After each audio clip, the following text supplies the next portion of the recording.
Shalom, selamat pagi Bapak Ibu yang terkasih yang ada di wilayah Indonesia, dan selamat sore buat teman-teman yang ada di Amerika, dan selamat menjelang tengah malam buat teman-teman yang ada di Eropa.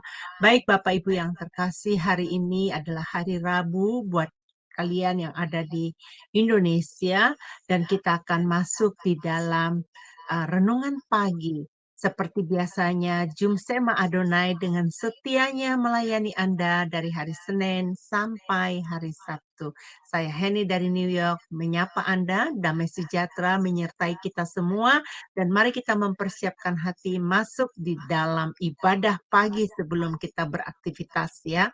Baik Bapak Ibu, saya mengajak kita untuk berdoa, mari saya pimpin di dalam doa. Maha besar Engkau Bapa yang kami sembah di dalam nama Tuhan Yesus, tak henti-hentinya kami mengucap syukur atas kasih karunia dan kebaikan Tuhan di dalam kehidupan kami. Kalau kami boleh menikmati kehidupan, Tuhan memberikan kami kesempatan ya Bapa untuk menatah kehidupan kami. Kami orang yang berdosa dikuduskan, disucikan. Kami dilayakkan menjadi umat-Mu. Saat ini ya Bapa, kami datang kepadamu, kami bersyukur dan berterima kasih kalau Engkau memberikan kami kemampuan Tuhan untuk terus belajar dan belajar akan kebenaran firman-Mu. Perintah-Mu Bapa untuk merenungkan firman Tuhan siang dan malam. Dan Engkau juga berkata bahwa makanan kami bukan makanan duniawi, tetapi roh kami harus makan makanan yang rohani oleh kebenaran firman-Mu. Bapak, mari Bapak urapi kami semua yang ada di Zoom Sema Adonai maupun yang ada di live streaming, bahkan yang akan mendengarkan siaran ulang nanti ya Bapak, mereka Engkau berkati satu persatu. Bapak berkati Pendeta Dedi yang telah Engkau kirim dan Engkau telah mempersiapkan makanan rohani buat kami. Biarlah Pendeta Dedi mendapatkan urapan yang khusus ya Tuhan. Bapak, kami mau berdoa, biarlah firman-Mu Engkau kuduskan ya Tuhan. Firman-Mu ya dan amin Engkau akan berikan kuasa kepada kami, sehingga hati kami yang sakit akan disembuhkan, pemikiran kami yang kurang sehat akan disehatkan ya Bapa, dan kami Tuhan yang bodoh akan menjadi pintar ya Tuhan, dan biarlah firman-Mu itu yang akan menyembuhkan dan menguatkan kami ya Bapa di dalam kebenaran firman Tuhan. Bapak, kami percaya orang yang tertanam di dalam Tuhan akan berakar, akan tumbuh kokoh di dalam kebenaran firman. Dan ini hari ini Bapak, kami akan belajar mengenai medical check-up rohani kami ya Bapak. Siap untuk diajari Bapak. Bapak, berikan kami hati yang lembut, mudah dibentuk, mudah diarahkan akan kebenaran-Mu. Kami mau menundukkan jiwa dan roh kami ya Bapa, supaya kami taat akan kebenaran firman-Mu. Terima kasih Bapa, di dalam nama Tuhan Yesus kami mengucap syukur. Haleluya. Amin. Ada amin Bapak Ibu? Saya percaya ada amin. Saya sangat nggak tahu, saya sangat berapi-api saat ini ya. Saya sangat bersuka cita sekali atas kebaikan Tuhan di dalam kehidupan kita semua. Bahkan untuk seluruh dunia, Tuhan itu baik sekali. Bapak Ibu, mari kita akan mempersiapkan hati kita, mempersiapkan diri kita untuk mendengarkan firman Tuhan. Tapi sebelumnya, mari kita mendengarkan pujian yang akan dibawakan oleh Ibu Murni bertema terlalu besar. Dipersilakan. Darah Yesus,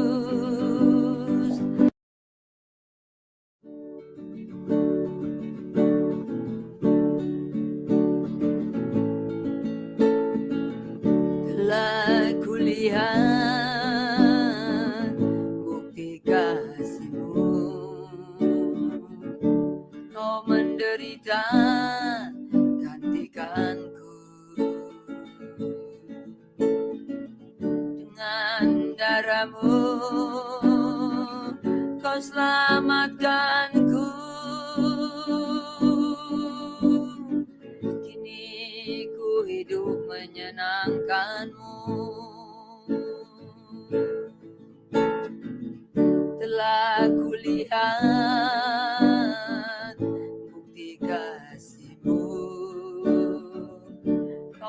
menderita, gantikanku. Dengan darahmu kau selamatkanku. Kini ku hidup menyenangkanmu. Terlalu besar kasih-Mu Bapa, pengorbanan yang kau berikan bagiku. Terlalu mahal darah-Mu Yesus tercurah untuk menebus hidupku. Terlalu besar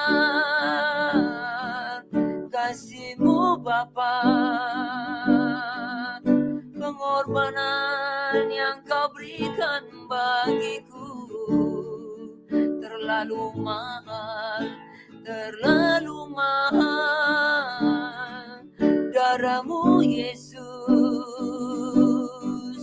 tercurah untuk menebus hidupku.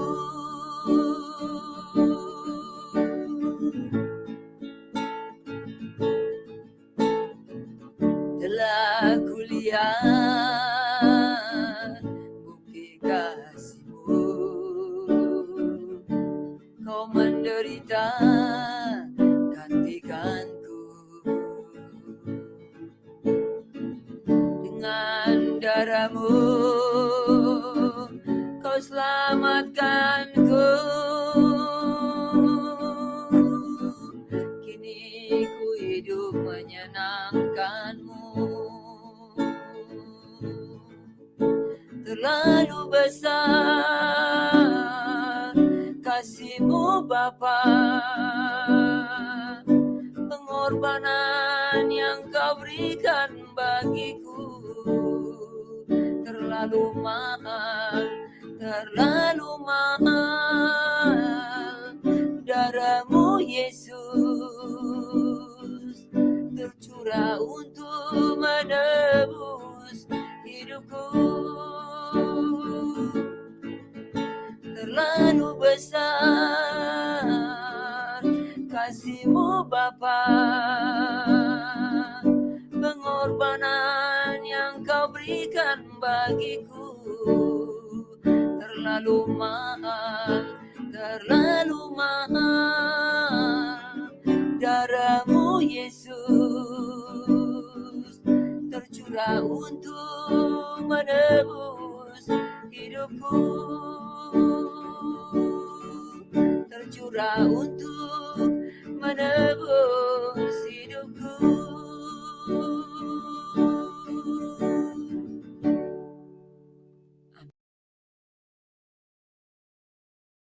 Amin, amin, amin. Wow, luar biasa. Setiap kata-kata yang ada di pujian itu, kalau Bapak Ibu simak dengan baik-baik, kita sangat-sangat diberkati ya. Mari Bapak Ibu, buka hati, mari kita belajar tentang kebenaran firman. Mari Pak Dedi, dipersilakan. Iya baik, terima kasih Ibu Heni. Shalom, selamat pagi Bapak Ibu Saudara semua yang dikasihi dan diberkati Tuhan. Tema kita pagi hari ini adalah kita akan membahas tentang medical check up, Saudara ya. Tapi hari ini kita akan nanti belajar medical check up yang seperti apa yang kita akan bahas pada pagi hari ini. Bapak Ibu Saudara sekalian, kalau kita berbicara tentang medical check up, maka medical check up sangat dibutuhkan sekali bagi setiap kita ya Bapak Ibu ya. Nah, medical check up ini dilakukan oleh seseorang adalah untuk mengetahui kira-kira bagaimana tingkat kesehatannya, tekanan darahnya, kemudian apakah ada penyakit-penyakit tertentu ya. Artinya seseorang ketika medical check up dia merasa bahwa ini adalah sesuatu yang sangat penting dalam bagian kehidupannya mereka, begitu Saudara.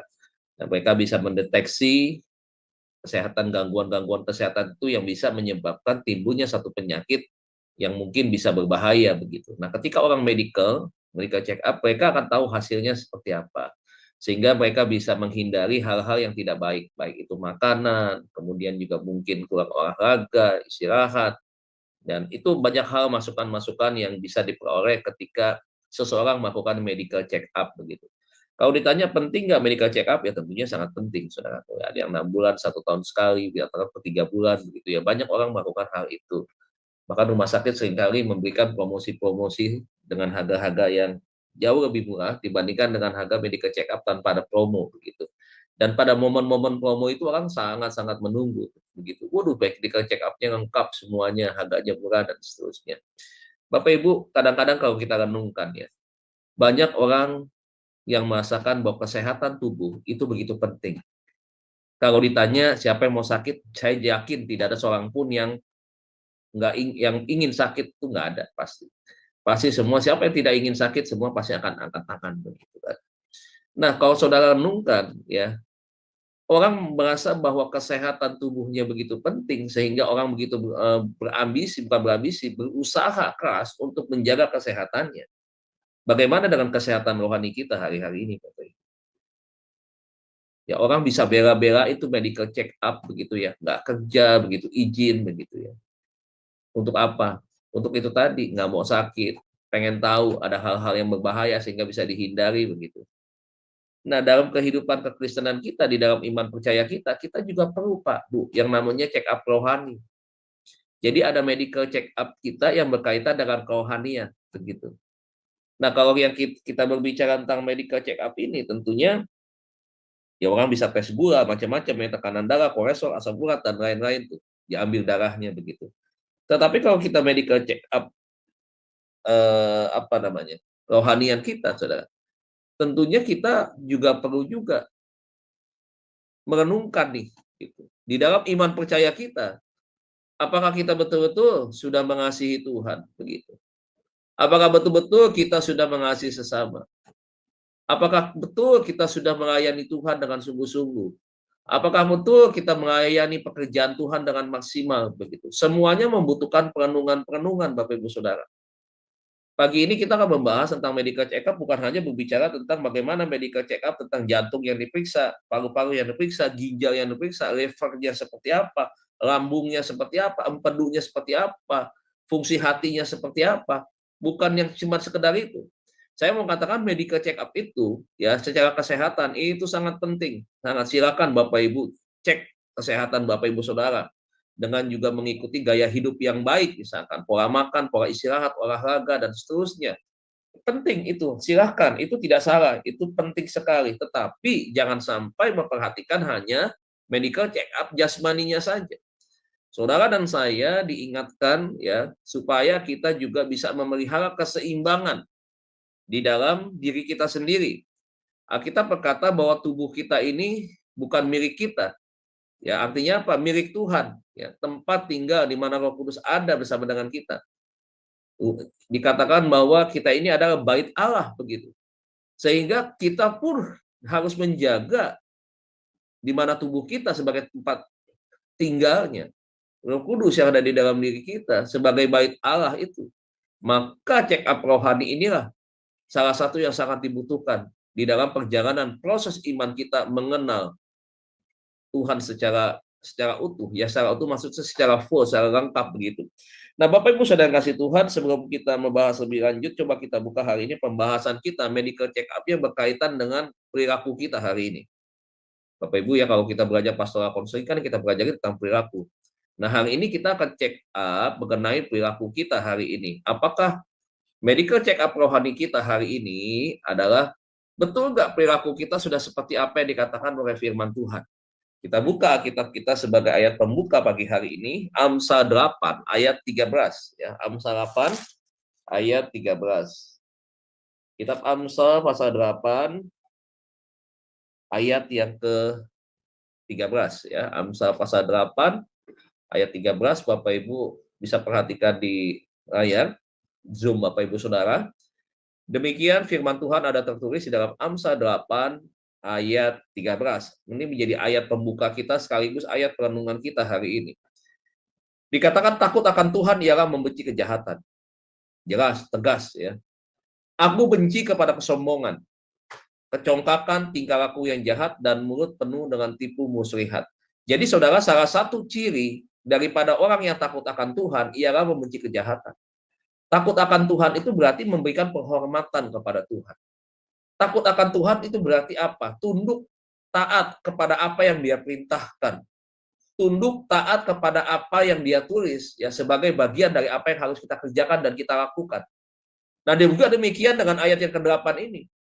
Jadi barang siapa yang menyebut dirinya takut akan Tuhan, yang mengatakan bahwa saya mencintai Tuhan, saya menghormati Tuhan dengan kata lain seperti itu, maka saudara lihat, ada hal yang ditulis di sini adalah sesuatu yang menjadi sebuah ukuran buat saudara dan saya. Ukurannya apa? Ukuran yang pertama adalah membenci kejahatan. Kejahatannya seperti apa dikatakan? Nah, kejahatannya adalah yang pertama adalah benci kepada kesombongan. Yang kedua adalah kecongkakan. Yang ketiga adalah tingkah laku yang jahat. Dan 4 adalah mulut yang penuh tipu muslihat. Saudara, kalau kita berbicara tentang perilaku, ini kan bagian daripada apa yang kita kerjakan setiap hari. Manusia melakukan ini semua dalam aktivitas kehidupannya. Kenapa? Karena ada interaksi. Kalau saudara lihat, ya ini kan berbicara tentang tindakan ini kan interaksi bukan pada saat tunggal, maksudnya pada diri sendiri bukan. Tetapi bagaimana perilaku ini diterapkan kepada orang lain, kan begitu. Harus ada objek yang lain begitu. Nah, kita akan lihat hari ini, kita akan belajar, saudara ya. Kita akan melihat penjelasan dari apa yang ditulis oleh kitab Amsal 8 ayat 13 ini. Baik, Bapak Ibu, Saudara dan saya, kita semua adalah orang-orang yang takut akan Tuhan. Kita adalah orang-orang yang begitu mencintai Tuhan, begitu militan sekali kita, ya, mengasihi Tuhan, taat kepada firman-Nya, kemudian taat kepada perintah dan melakukan apa yang Tuhan kehendaki di dalam kehidupan kita sebagai orang percaya.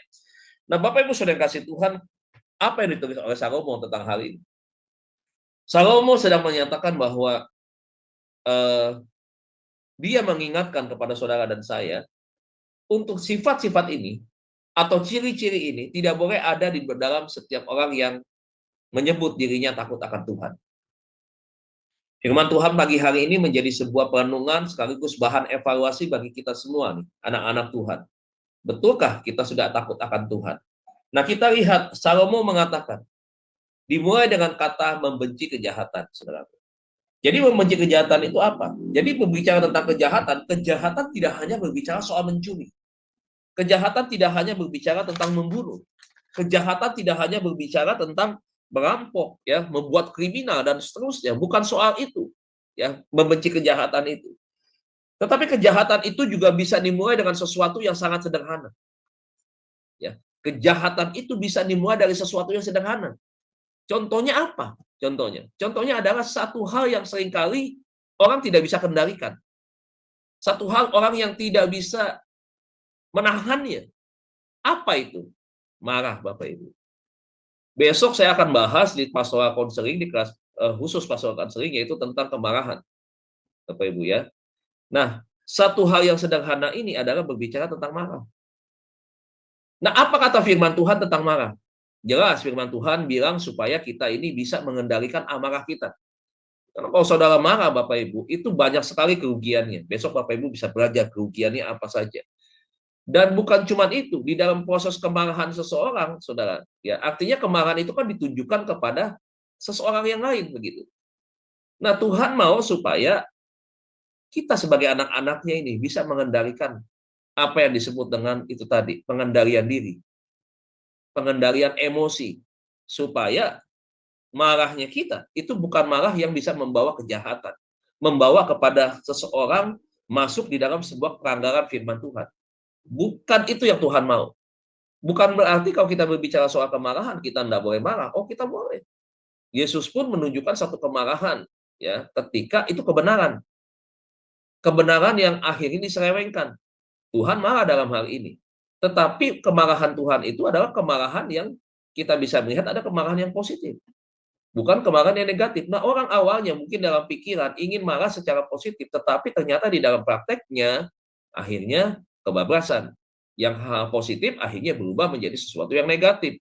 Misalnya apa? Marah yang berbentuk nasihat. Itu adalah sesuatu yang positif. Begitu. Tapi ketika marah yang positif itu diimbangi dengan perkataan-perkataan merendahkan, merecehkan begitu, itu bisa menjadi sebuah kejahatan. Kenapa? Orang akan bereaksi, orang akan menunjukkan sikap responnya.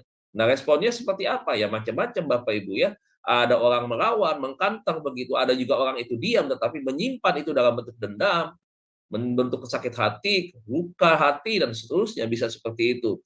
Dan inilah yang Tuhan sampaikan kepada kita.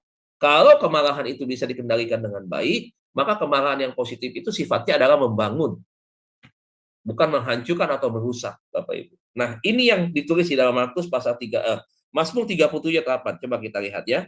Mazmur 37 ayat ke-8. Mazmur 37 ayat ke-8. Kita lihat ya. Apa yang ditulis oleh Mazmur 37? Salah satunya ya. Salah satunya dalam ayat ini ya. Apa yang harus kita kendalikan? Marah yang seperti apa gitu.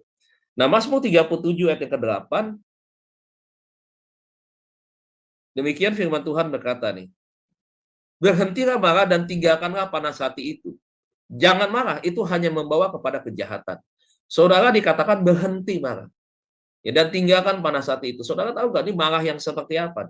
Udah marah tapi tinggalkan panas hati itu. Panas hati yang berbicara soal apa? Marah yang seperti apa itu? Ya itu tadi, marah yang tidak bisa mengendalikannya, saudara. Marah yang betul-betul bisa membawa kepada satu tindakan-tindakan. Marah yang sifatnya itu merusak. Nah, ini yang Tuhan bilang tinggalkan itu. Emosi yang berlebihan, yang memuncak, saudaraku. Ada orang ya kalau marah itu, saudaraku, itu dia harus menunjukkan dengan respon yang seperti misalkan memukul meja, saudaraku, membanting sesuatu, itu ya. Dia tidak peduli itu, saudaraku. Nah, Tuhan bilang jangan seperti itu. Ya, tetapi harus bisa kendalikan. Ya, Tuhan bilang marah yang kebablasan, marah yang terlalu itu tadi, ya, yang terlalu tidak bisa dikendalikan, maka akan membawa orang kepada satu tindakan kejahatan. Nah, Tuhan tidak ingin ya kita ini kalah di dalam melatih kesabaran, kalah di dalam pengendalian diri. Jadi medical check up kita yang pertama hari ini berbicara tentang bagaimana membenci kejahatan dimulai dari satu hal yang sederhana, yaitu tentang pengendalian emosi. Bagaimana kita tidak mengobral amarah sedemikian rupa sehingga kemarahan kita itu merupakan kemarahan yang sifatnya itu merusak, ya, merusak. Kalau bicara soal merusak, bukan hanya merusak tentang kepada orang lain yang kita marahi, bukan, tetapi juga merusak diri kita sendiri. Jadi ini yang perlu disadari nih, ya. Nah, Bapak Ibu sekalian, gereja itu seperti sekolah. Kadang-kadang kita nih pemimpin di dalam gereja yang diberikan tugas tanggung jawab, apalagi di bawahnya kita punya tim, saudara. Kadang-kadang kita diuji dalam hal ini, masalah kemarahan. Saya berapa kali bilang ya, organisasi kelompok itu ya itu pasti sangat rawan terhadap munculnya sebuah konflik. Begitu. Ada manajemen konflik bersifat bagaimana ketika konflik itu muncul, cara meredamnya seperti apa.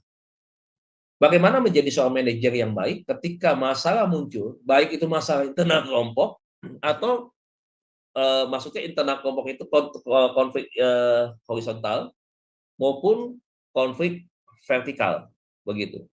Bagaimana cara meredamnya? Itu di organisasi pasti diajari, pasti ada. Makanya ada tim manajemen yang membahas tentang bagaimana itu tadi penyelesaian sebuah konflik yang terjadi muncul. Nah, itu bisa bermacam-macam konflik yang terjadi. Nah, di gereja juga sama, begitu. Di gereja bisa terjadi seperti itu. Makanya kenapa di dalam gereja penting sekali kita belajar tentang manajemen konflik. Jadi kalau kita berbicara tentang organisasi, hari ini saya menghimbau kepada para pemimpin-pemimpin gereja, ayo kita tidak hanya berbicara tentang hal-hal yang bersifat teologia, tetapi kita juga belajar tentang hal-hal yang bersifat kemungkinan, ya, kerawanan itu muncul, perpecahan itu muncul, masalah-masalah yang bisa terjadi di dalam setiap departemen. Nah, caranya bagaimana? Orang cuma bilang, oh iya kita harus berdamai, kita harus mengasihi. Iya, betul, itu betul. Tidak salah itu, kita harus berdamai dan mengasihi. Tetapi bagaimana caranya ketika konflik itu mulai muncul? Bagaimana mencegah konflik supaya tidak muncul? Itu kan yang harus menjadi sebuah pengetahuan dan pembelajaran yang harus diterapkan di dalam gereja. Begitu. Nah, jadi saudara melihat bahwa banyak perilaku yang muncul di dalam organisasi, termasuk di dalam gereja. Jemaat punya perilaku yang berbeda-beda. Makanya kenapa kita belajar pastoral supaya kita bisa melihat, oh tipe bapak ini begini nih. Tipe bapak ini nggak boleh nih, ngomong nada tinggi sedikit, dia nggak bisa. Dia akan bereaksi. oh kalau Bapak ini orangnya sifatnya sabar, tetapi agak lamban kalau misalkan melakukan sebuah tugas. Ini caranya bagaimana nih? Setiap hari kita tuh belajar. Begitu. Akhirnya satu jemaat itu kita analisa. Kemudian setiap ketua-ketua bidang yang menangani mereka, kita berikan nasihat, masukan. Nih kamu kalau bapak ini ya, kamu caranya harus begini, begini, begini. Nah kita jadi pengamat ya, akhirnya, saudara. Memang repotnya akhirnya kalau orang sudah masuk ke seorang pemimpin, dia punya gereja besar, nah itu ya agak susah. Tapi kalau masih gereja kecil, saudara, gembala bisa turun sendiri untuk menangani timnya ini supaya itu tadi ada edukasi-edukasi yang diberikan, masukan-masukan diberikan bagaimana caranya. Ketika ini orang ini punya perilakunya seperti ini, cara menyampaikannya seperti apa begitu. Jadi begitu banyak karakter-karakter yang ada di dalam gereja, nah itu sangat berpotensi dan sangat rawan untuk memicu sebuah konflik. Begitu. Orang Jawa ketemu orang Batak bisa muncul konflik. Dari mana? Orang Jawa ngomongnya halus. Begitu. Buat orang Batak ngomong ngebentak-bentak begitu ya, ngomongnya dengan nada tinggi begitu, itu bukan marah-marah. Beda. Tetapi buat orang Jawa mungkin, wah ini sesuatu hal yang nggak bisa dia terima begitu. Kok ngomong pakai begitu bentak-bentak? Dia pikir saya tuli kah? Begitu dia pikir saya ini nggak ngerti begitu. Dia pikir dia saya bodoh, bisa terjadi konflik begitu. Nah ini yang bisa menyebabkan itu tadi ya, di dalam sebuah organisasi muncul konflik-konflik yang dimulai daripada kemarahan ya. Nah itu yang pertama. Jadi kejahatan itu, membenci kejahatan dimulai dari satu yang sederhana. Salah satu contohnya adalah marah. Nah Bapak Ibu Saudara dan saya hari ini, kita perlu dijelaskan supaya kita bisa mengendalikan amarah kita. Dikatakan berhentilah panas hati. Begitu.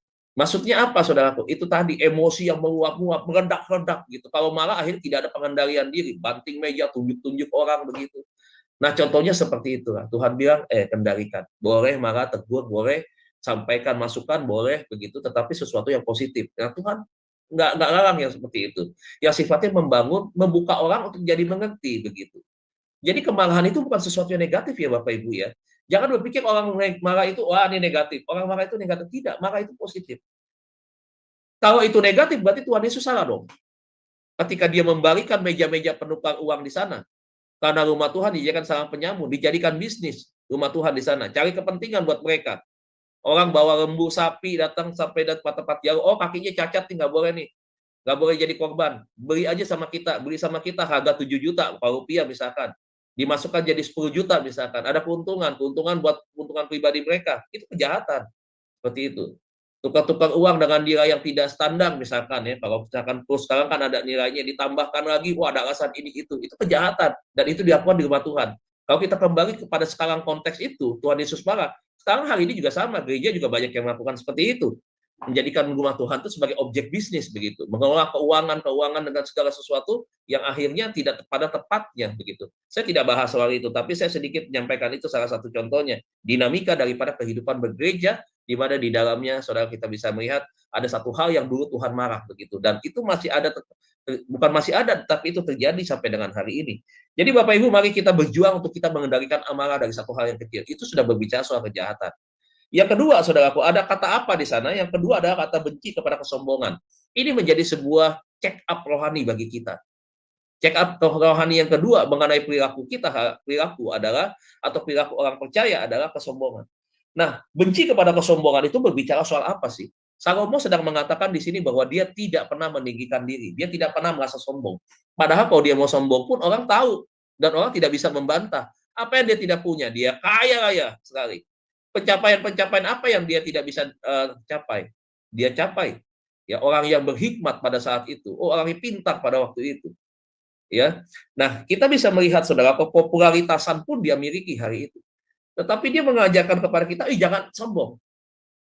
Ayo, jangan sampai kita ini mengandalkan apa yang pencapaian-pencapaian sudah kita raih, begitu. Menjadi sebuah ukuran buat orang menilai kita. Nah, nggak boleh seperti itu. Ya, tinggalkan itu, ya, tidak boleh. Nah, Salomo mengatakan bahwa meninggikan diri itu adalah langkah awal kejatuhan daripada seseorang. Meninggikan diri. Pokoknya ini dalam dunia kesibukan apapun kita, aktivitas kita apapun, ketika sudah mulai seseorang meninggikan diri, itu adalah langkah awal. Orang akan terjun bebas. Jadi hati-hati ketika sudah bilang, ini kan gua kan begini.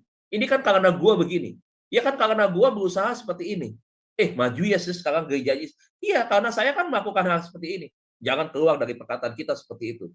Kalaupun orang melihat itu sebagai sebuah bentuk apresiasi, karena memang banyak orang memberikan apresiasi kepada seseorang atas pencapaian-pencapaian prestasi yang menurut mereka ini adalah pencapaian-pencapaian yang memang harus mendapatkan pujian. Tapi ingat Bapak Ibu, jangan pernah lupa diri Bapak Ibu Saudara dan saya dengan arti sebuah pujian. Di dalam dunia pelayanan apalagi, yang kita tinggikan itu adalah Tuhan. Kalau kita mampu mengerjakan itu, berarti Roh Kudus sedang mempercayakan kepada kita satu pelayanan yang besar. Dan Roh Kudus itu menyertai kita, memberikan hasil-hasil pencapaian-pencapaian yang terbaik. Seharusnya kita mengajak orang untuk bersyukur. Bukan merasakan bahwa iya, ini kan karena saya begini, karena saya begini, berbicara tentang saya dan saya. Saudara tolong cek setiap pembicara-pembicara yang ada di mimbar. Ketika dia berdiri di mimbar, apa yang sedang dia sampaikan? Dia berbicara tentang dia kah? Atau dia berbicara tentang fokus kita ketika penyampaian firman, itu adalah Yesus yang harus menjadi fokus penyampaian. Menjadi pusat titik penyampaian kebenaran firman, itu adalah Yesus. Bukan kita.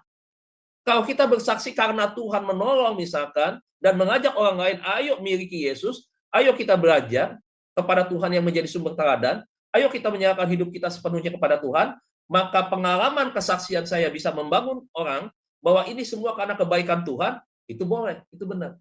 Tapi kalau seakan-akan karena kita begini, iya saya begini begitu, saya berjuang keras, saya lakukan itu, dan lupa bahwa itu karena Tuhan, dan kita tidak menyampaikan itu karena itu adalah bagaimana campur tangan Tuhan bagi kita, wah kita salah Bapak Ibu. Makanya tolong amati tuh pembicara-pembicara yang ada di mimbar, begitu, supaya saudara itu akhirnya fokus firman-nya tidak dapat, akhirnya yang saudara dengar dia. Makanya kenapa muncul jemaat mengidolakan pendeta? Karena berbicara soal itu lupa dia daripada konteks yang sebenarnya. Bahwa kita datang bergereja, yang kita dengar adalah Yesus. Bukan yang kita dengar adalah pembicara si A, pembicara si B, pembicara si C. Akhirnya kelompok A, senang banget, favoritkan pendeta ini. Kalau pendeta ini datang, rame dah tuh. Begitu. Ini bagian juga daripada check up rohani saudara. Saudara hari ini mengidolakan manusia atau mengidolakan Yesus? Mengidolakan Yesus harus seperti apa? Renungan lagi. Nah, ini harus adalah bagian daripada kita belajar tentang hal itu. Jadi saudara, kalau kita berbicara tentang kebenci kesombongan, maka mulai hari ini segala apapun keberhasilan kita, baik pencapaian-pencapaian prestasi sekuler maupun pencapaian-pencapaian rohani kita, tidak perlu ada yang menjadi sebuah alat untuk kita sombongkan. Tidak perlu ada sesuatu yang kita banggakan. Kalau kita bersaksi semua itu karena Tuhan, itu betul. Tapi kalau kita membanggakan diri, menampilkan pencapaian-pencapaian kita, prestasi-prestasi tertentu, seakan-akan dengan prestasi itu orang lain mah nggak bisa seperti saya, begitu. Wah, ini langkah awal orang bisa terjun bebas ke bawah. Jadi saudara hati-hati. Terjun bebas itu kecepatannya cepat tuh. Ya, orang lompat dari tempat yang tinggi ke bawah, atau benda kita jatuh ke tempat tinggi, itu jatuhnya cepat. Begitu. Jadi orang yang ketika menyombongkan dirinya sendiri, dia langkah awal untuk terjun bebas, maka kejatuhan orang itu akan semakin cepat. Jadi hati-hati dengan hal ini. Belajar supaya kita tidak sombong. Belajar untuk kita rendah hati, saudaraku. Ya, Alkitab berulang-ulang kali mengatakan kepada saudara dan saya supaya kita menjadi pribadi yang rendah hati. Yang ketiga, saudara katakan benci kepada kecongkakan. Apa bedanya kecongkakan dengan kesombongan? Saudara, beda kecongkakan dengan kesombongan ini adalah orang yang congkak, dia selain menyombongkan dirinya sendiri, dia tuh suka merendahkan orang lain. Ya, merendahkan orang lain. Jadi dia punya kriteria-kriteria tertentu, ya, untuk dia tanpa bukan merasa ini ya, tanpa ada rasa hormat begitu ya, tanpa merasa menghargai orang lain, dia nggak peduli. Dia rendahkan itu orang lain. Dia merasa, wah orang lain ini nggak layak dengan dia. Oh orang lain ini nggak level dengan saya. Oh orang ini nih karena begini-begini, oh nggak masuk di dalam hitungan pertemanan dengan saya begitu. Latar belakang pendidikan lebih rendah, oh ini nggak boleh berteman dengan saya. No. Kalau mau dibilang Yesus itu gelarnya apa itu? Lebih daripada profesor itu. Tuhan Yesus sangat pandai sekali ketika dia mengambil rupa sebagai manusia. Wah dia sangat berhikmat. Makanya orang-orang Farisi, ahli-ahli Taurat iri dengan dia. Yesus itu mengajar, pengajarannya sangat luar biasa. Orang sampai kagum-kagum. Begitu dia mengajar, wah orang beribuan orang berbondong-bondong mengikuti dia. Sangat-sangat ditunggu. Begitu Yesus keluar nih untuk melayani, orang ngikutin begitu. Kan Alkitab catat itu. Sementara mana tuh ahli Taurat yang katanya beragama paling dekat dengan Tuhan? Kagak ada pengikutnya begitu. Wah, Tuhan Yesus itu pintar, hebat, sangat pintar. Tetapi apakah dia sombongkan diri dia? Dia merendahkan orang-orang lain? Tidak. Begitu. Nah, kita harus belajar seperti itu. Ya, jangan menjadi orang yang congkak, udah sombong tentang pencapaian pribadi, merendahkan orang pula, begitu. Nah, ini belajar. Saya sedang check up juga nih, sedang check up. Ada nggak orang yang saya rendahkan hari ini karena saya merasa S3, sehingga orang lain yang tidak belajar S3 itu lebih rendah daripada saya? Saya seorang gembala, yang bukan gembala berarti lebih rendah dari saya. Saya sedang evaluasi juga, sedang check up juga nih, begitu. Karena bisa kebablasan, begitu. Nah, kita belajar supaya kita tidak seperti itu. Ingat peristiwa Lazarus dan orang kaya itu, saudara. Waduh, itu kejahatan yang sangat luar biasa tuh kalau kita renungkan begitu ya. Nggak ada belas kasihan sama sekali. Padahal kalau kita mau lakukan itu ya, kalau misalkan si Lazarus mau lakukan itu, ngasih makan sepiring saja tidak mungkin membuat dia bangkrut. Tapi lihat sampai begitu kelaparan ya Lazarus, sampai dia memunguti remah-remah, serbuk-serbuk ya, pecahan-pecahan bekas makanan itu, nggak tahu dia makan apa, makan kerupuk kali ya. Nggak ada pecahan-pecahannya. Pecahannya sampai dikumpulin begitu sampai untuk dia makan, saudara. Lihat dia nggak ada belas kasihannya. Dia hidup di dalam kelimpahan, tetapi karena yang datang pengemis, waduh, nggak memandang ya begitu ya. Dan saya bersyukur tuh di TikTok banyak sekali tuh. Saya nggak mau lihat, saya nggak tahu dah alasan dia mau cari popularitas kayak apa kayak begitu ya. Tetapi kalau saya lihat hari ini orang begitu banyak ya punya belas kasihan, prihatin kepada mereka yang membutuhkan begitu. Dan saya pikir ini satu hal yang baik ya. Kita lihat perbuatannya lah, motivasi dia mau seperti apa, kayak hanya dia Tuhan yang tahu. Penghakiman bukan bagian milik kita. Tapi kita melihat hal yang positifnya. Mari kita melihat segala sesuatu mengukur dengan pikiran yang positif, mindset. Latih itu dengan sesuatu yang positif. Jangan sesuatu yang negatif, rusak kita nantinya. Nah, waktu saya lihat mereka begitu baik, saudara, waduh, saya bersyukur ya. Dan saya berharap juga bukan individu yang melakukan itu, tapi juga organisasi seperti gereja banyak berbuat baik lah begitu. Ya banyak melakukan upaya-upaya untuk menolong mereka dalam kesusahan, memikirkan mereka bagaimana caranya, tidak melatih mereka sebagai peminta-minta, tetapi bagaimana memaksimalkan kemampuan mereka diberikan skill, pelatihan, diberikan modal begitu ya, seperti UMKM dan seterusnya. Harusnya gereja yang kaya raya seperti itu, memaksimalkan potensi yang ada begitu. Nah, kita lihat Bapak Ibu ya, akhirnya apa yang terjadi dengan Lazarus dan orang kaya itu? Nah, itulah upah yang dia perbuat, menyesalnya di kemudian hari. Tidak ada waktu untuk balik.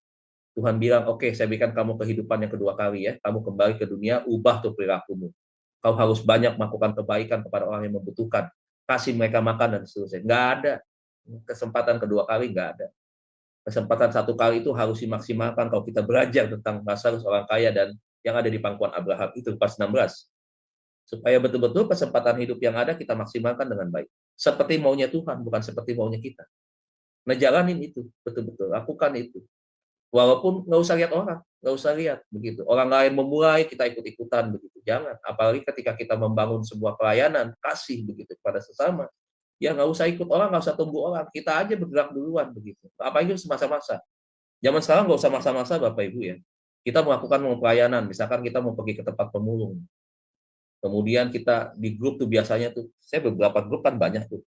Ayo besok kita Sabtu depan akan melakukan pelayanan ke lapak pemulung. Bapak Ibu yang berminat untuk melakukan pelayanan kasih, kita akan membagikan, waduh, 500 nasi kotak yang tergerak, tulis.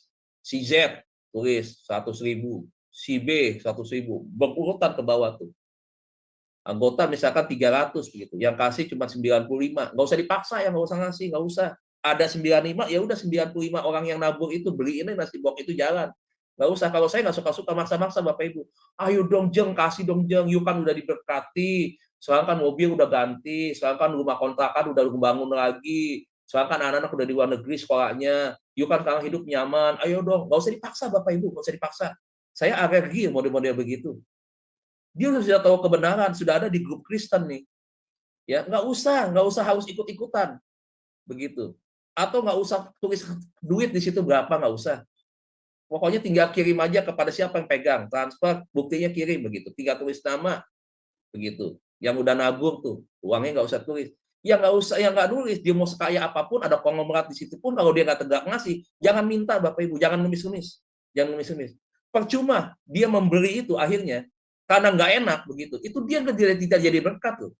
Karena Tuhan bilang begini, ketika kita mau memberi, kita didasari ketulusan, didasari dengan kasih tindakannya itu. Tindakan iman di dalam Tuhan, dasarnya kasih, memberinya dengan ketulusan. Itu yang bisa jadi berkat buat dia dan juga buat orang lain. Double impact ini kan kita berbicara kan. Tapi kalau kita paksa-paksa, jangan. Oh, saya paling orang yang suka paksa-paksa. Saya tuh para pelayanan nih, janjian sama orang, ya. Dia nggak ikut pelayanan, jam sekian telat, saya tinggal bener-beneran, Bapak Ibu. Saya tinggal bener-beneran, betul. Saya nggak tergantung pelayanan dengan siapapun. Saya pelayanan bisa sendiri, Bapak Ibu. Begitu. Betul, kalau kita mau pelayanan, ayo sungguh-sungguh dong. Kita disiplin dong. Kita buat Tuhan kok. Begitu. Jadi kalau mereka bilang, aduh sorry ya, gue nggak bisa nih hari-hari mendadak. Nggak usah bilang, aduh gimana sih, aduh kan gue nggak bisa sendiri. Waduh, repot. Kalau model kayak begitu, Paulus, pelayanan, kekristenan tidak mungkin bisa menjangkau Eropa. Nggak mungkin. Begitu. Jadi Bapak Ibu jangan terlalu tergantung sama manusia begitu.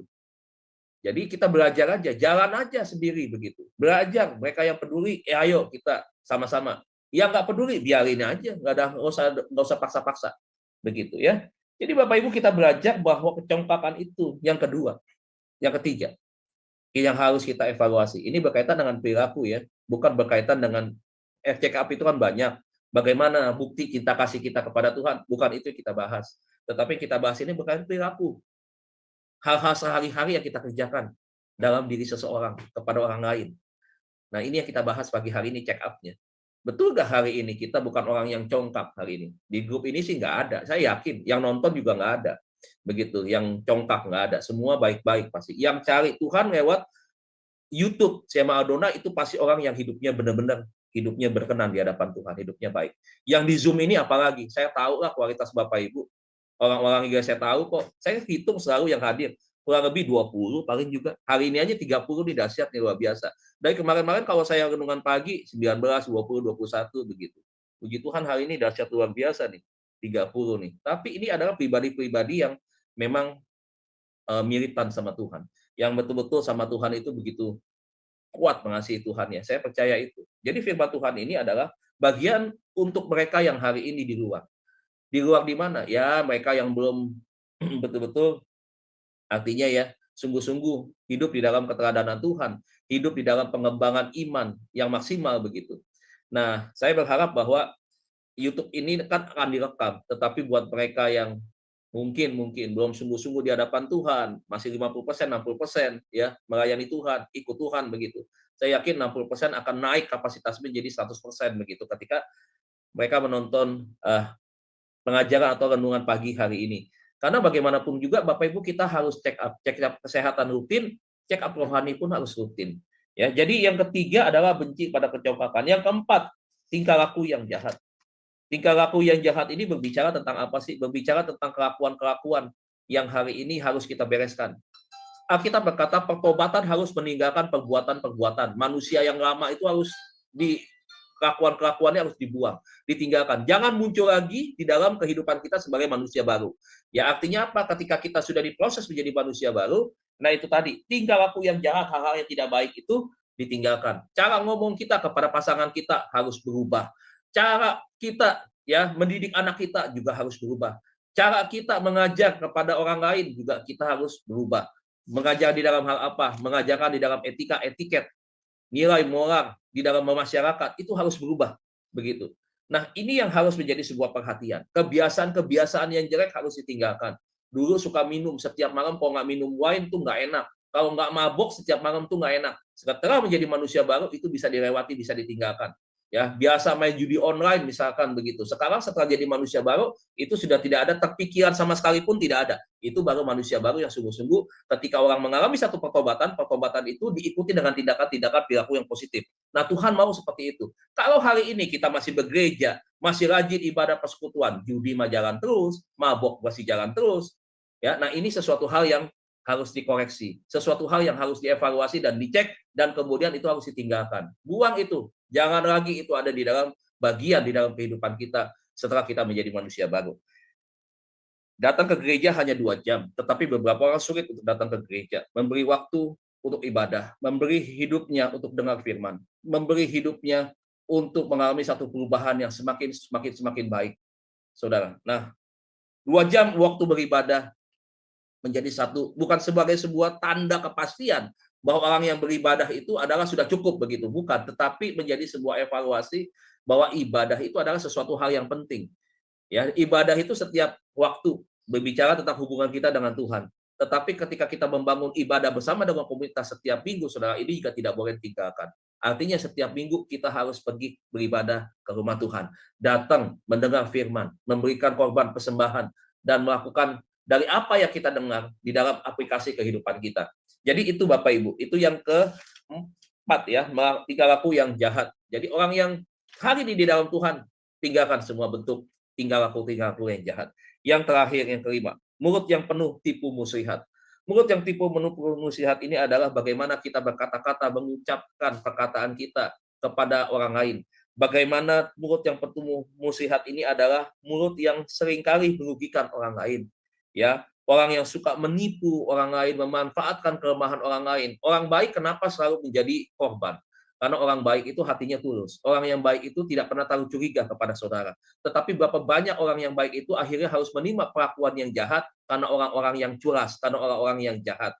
Berhentilah berbuat jahat kepada orang yang baik, berhentilah berbuat jahat kepada siapapun. Jangan pernah memanfaatkan orang lain hanya untuk kepentingan diri kita sendiri. Jangan mengebut harta orang lain dengan cara menipu, kemudian membuat orang lain miskin dan membuat diri kita kaya. Tinggalkan itu semua. Itu bukan cara kita, saudaraku, untuk kita meraih atau menerima ya kebaikan-kebaikan Tuhan begitu. Jangan, itu kalau saudara katakan bahwa oh ini adalah bagian daripada kebaikan Tuhan, tapi merugikan orang lain. Nah, saya pikir itu adalah satu hal yang harus kita bawa kembali kepada pertobatan. Orang yang suka menjadi penjilat, saudaraku ya, menjatuhkan orang lain, padahal orang lain tidak berbuat seperti itu. Dia hanya mencari keuntungan sendiri, menjilat, memfitnah teman-temannya, memfitnah teman pelayanannya, memfitnah teman kantornya, memfitnah rekan bisnisnya, memfitnah banyak orang, memfitnah menantunya, memfitnah mertuanya. Aduh, Bapak Ibu, berhenti seperti ini. Ya, orang yang suka bohong, apa-apa tuh bohong, ada aja alasannya begitu. Yang keempat, orang yang suka menghasut. Ya, ini mulut yang penuh dengan tipu muslihat ya, yang suka menghasut orang lain. Orang yang suka membelokkan kesalahan, ya, kemudian menjauhi kebenaran. Nah, contoh kasusnya Yohanes 12 ayat 4 sampai 5, ini ayat yang terakhir Bapak Ibu, kita tutup ya. Yohanes 12 ayat 4 sampai dengan ayat yang kelima. Mulut yang penuh tipu muslihat, tadi kurang lebih gambarannya seperti itu. Yohanes 12 ayat 4 sampai 5. Yohanes 12 ayat 4 sampai dengan ayat yang kelima.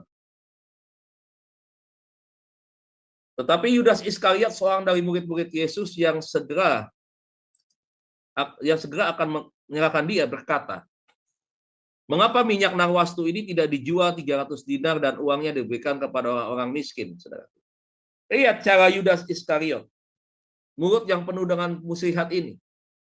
Kalau dia jual, saudaraku, dia punya pikiran-pikiran tertentu, target-target tertentu. Jadi ayat 4 dan 5 ini berbicara tentang bagaimana modusnya Yudas Iskariot untuk itu tadi. Ya, dia tahu minyak ini mahal. Kalau ini minyak dijual, pasti dia yang pegang uang itu. Nah, ini kesempatan dia untuk mengambil uang itu. Nah, kita tahu dia kan orang yang tidak jujur nih, saudara. Ya, kita akan renungan kembali ya, Bapak Ibu ya. Dia murid Tuhan. Artinya tidak semua orang yang ikut Tuhan, ya mohon maaf, ini bukan sebuah penghakiman, menjadi evaluasi kita. Jangan-jangan ada di antara orang yang ikut Tuhan hari ini hatinya seperti Yudas Iskariot begitu. Ya, karena ini murid-murid Tuhan langsung saja, salah satunya ada yang seperti itu begitu. Jadi kita mesti belajar bahwa peristiwa dari Yudas Iskariot ini adalah satu virus yang sangat berbahaya. Sayang Yudas tidak check up rohaniannya dia. Sayang dia menjadi murid Tuhan Yesus, tetapi dia tidak meneladani apa yang seperti gurunya contohkan begitu. Dia tidak bisa menjadi seorang figur yang bisa memuliakan Tuhan dari hidupnya.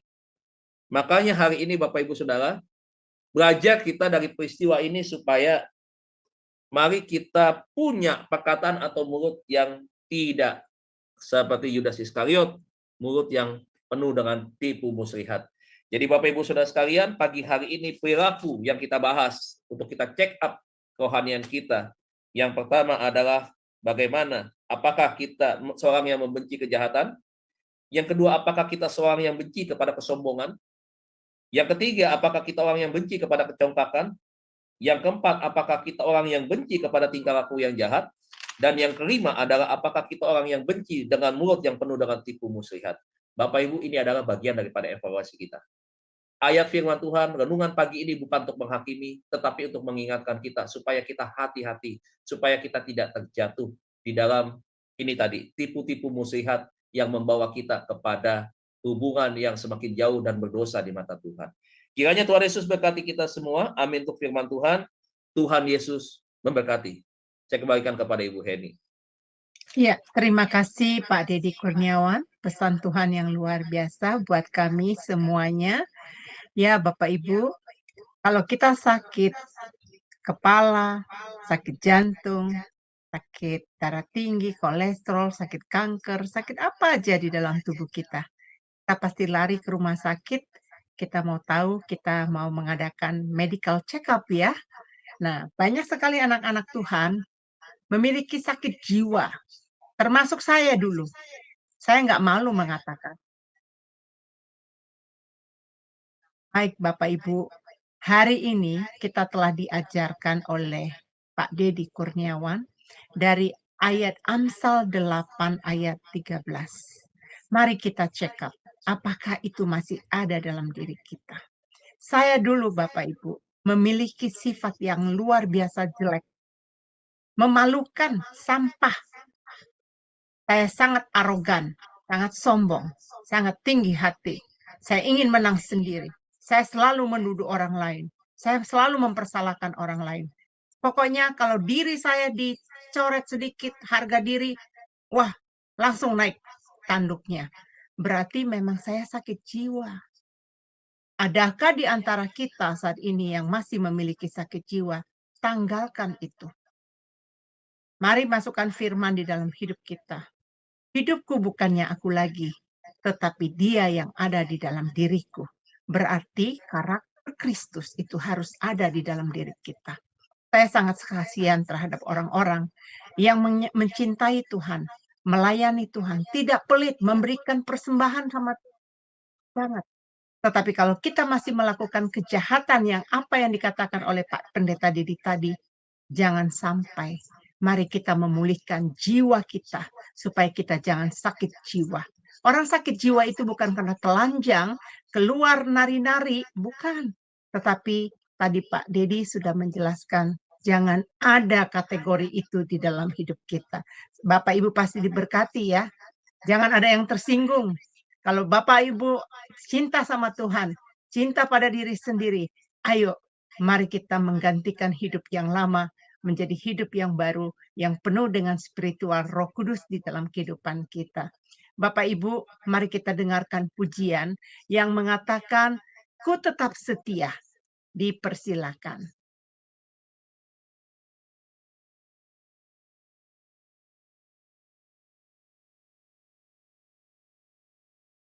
Ya, Pak Frans, laguku tetap setia. Seperti wanita mengurapimu, menangis di bawah kakimu.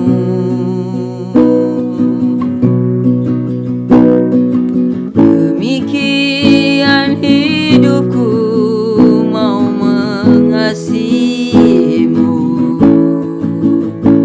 Yesus, Engkau baik bagiku.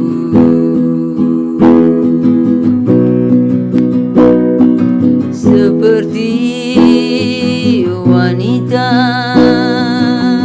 mengurapimu, menangis di bawah kakimu.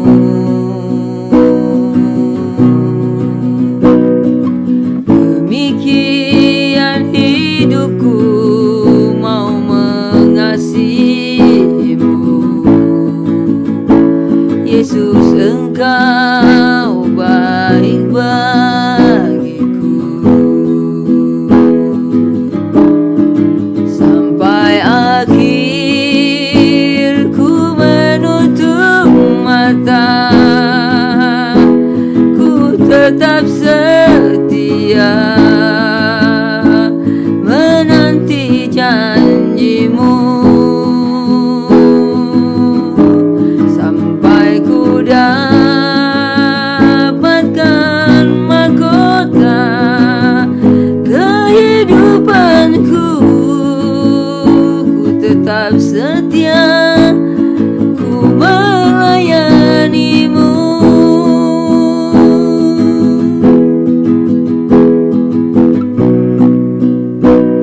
kasih-Mu.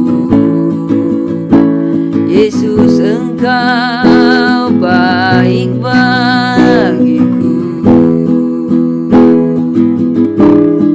Sampai akhir ku menutup mata, ku tetap setia menanti janji-Mu. Sampai ku dapatkan mahkota kehidupanku, ku tetap setia, ku melayani-Mu. Sampai akhir ku menutup mata, tetap setia menanti janji-Mu. Sampai ku dapatkan mahkota kehidupanku, ku tetap setia, ku melayani-Mu. Tetap setia, ku melayani-Mu.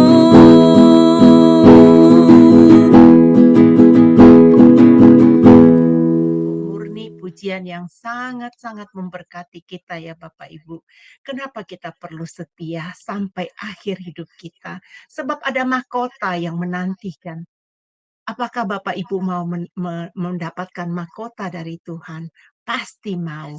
Makanya oleh sebab itu, tahanlah menderita di dalam kebenaran firman Tuhan. Pak Dedi tadi sudah menyampaikan, orang yang gampang marah ya, itu akan membawa dia kepada kejahatan. Dulu saya tidak bisa mengalahkan marah saya.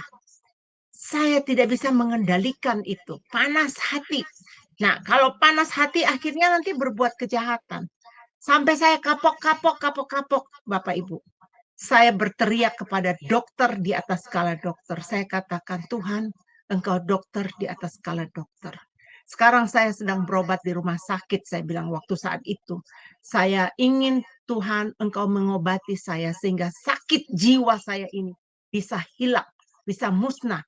Saya digantikan kembali menjadi sembuh.